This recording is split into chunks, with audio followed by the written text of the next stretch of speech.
It is important before using any knives to ensure that the work surface you are using is suitable. We choose an appropriate chopping board. Today I will be chopping vegetables, so I'll be using a brown board. Most kitchens use colour-coded boards to prevent cross-contamination. The colour codes to use are mostly universal: red for raw meat and poultry, blue for raw fish and seafood, brown for raw unwashed vegetables, white for dairy and bakery products, yellow for cooked meats, and green for salad and fruit. However, it is best to check with your supervisor for the colour codes used in your kitchen. Ensure the board is clean with a flat, even surface. Place a damp cloth or paper towel underneath the board to prevent it from slipping.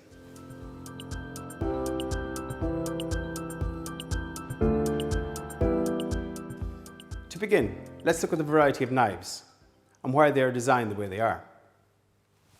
The chopping knife, or kitchen knife. This knife is usually used for chopping fruit, vegetables and herbs.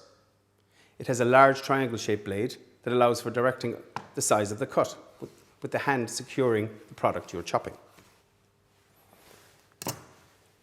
The paring knife, or office knife. This is a small knife with a thin blade, which is very versatile in the kitchen. It's always important to keep this knife in a safe area near the chopping board, as it can easily get lost amongst the kitchen prep and can give a nasty cut. It can easily be thrown out with the waste, a huge risk factor for other kitchen staff, and of course the expense to the kitchen to replace it. The carving knife. This knife has a long blade. It can have smooth or serrated edge, and it's used for carving large joints of cooked meat and fish. It has a thin blade to ensure it glides through the joint with little pressure. The boning knife. This is a knife with a rounded end to the short blade. The metal on this knife is much thicker than other knives, which allows it to glide smoothly around the bones and joints. The filleting knife. This short-bladed knife is very flexible.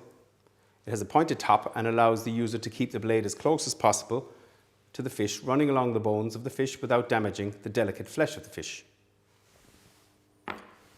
Always use the correct knife for the task in hand. It's much faster and safer.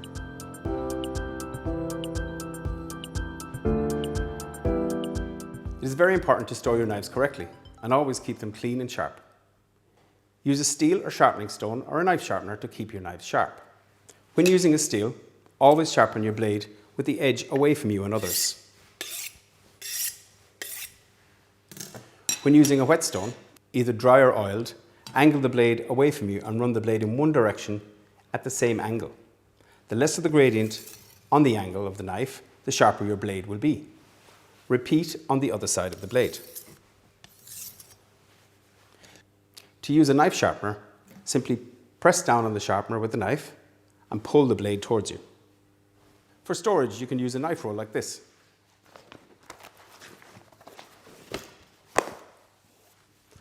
Or a knife box like this one.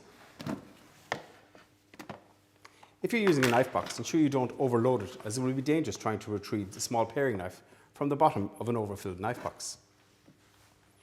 If you need to move around the kitchen with a knife, ensure you hold the handle pointed downwards by your side and the blade facing back. Never run in the kitchen with a knife in your hand.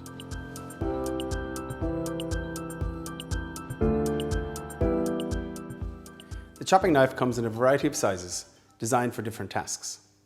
But the correct way to hold and use it is essential for your safety and for the most productive output. If you are right-handed, hold the knife in your right hand. Secure the item you are chopping with your left hand. Tuck in your fingers like a claw, using the tops of your fingers to secure the product, and your knuckles will rest against the knife to secure it in place. This will also direct the knife as you cut. To chop effectively, roll the knife, allowing the sharpness of the blade to do most of the work, like this. For the most efficient chopping technique, the blade of the knife should not leave the board. Roll it, putting a little downward pressure, but ensuring that the blade easily glides along the product to give a clean and precise cut, like this.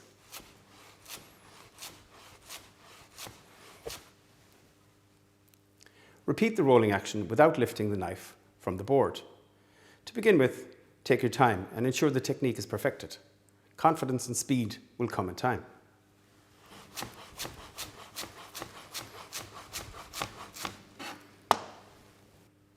To cut into julienne, firstly cut into strips, like this, ensuring you have a flat surface to prevent the product from rolling or slipping.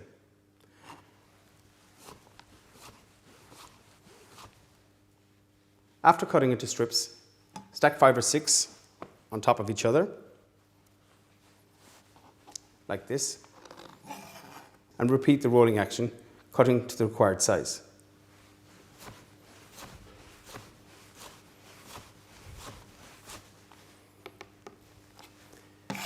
Julienne of vegetables is used in many dishes, for example spring rolls, stir fries, or as a garnish. If you want brunoise or small dice, gather the julienne of vegetables and cut across like this to obtain the required size.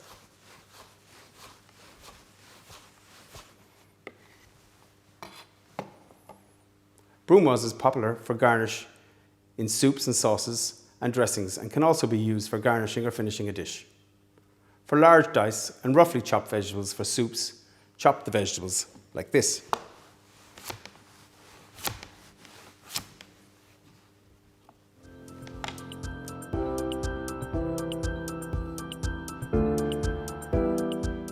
The paring knife has a multitude of uses. It's mainly used for paring or trimming vegetables, or for peeling vegetables like garlic, ginger and onions. To peel these products, hold the vegetables in your hand like this.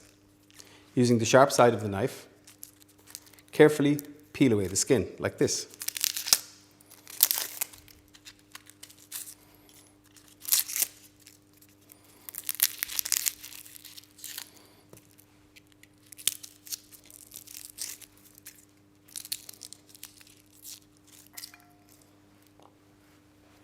It's good practice to have a food waste bin at your workstation for peelings and offcuts of vegetables, so they can be segregated into the compost bin easily. It can also be used for opening vacuum-packed produce.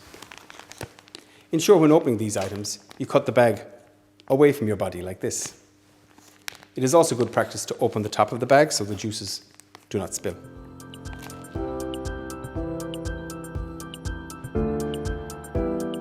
The carving knife is used for carving cooked joints of meat and fish. The edge can be serrated or smooth, but it's important that the knife is always kept sharp, so the product you are carving is not damaged or torn. Ensure you use the full length of the knife when carving, so the edge of the knife is doing the cutting and not the pressure you are putting on the knife. Like this.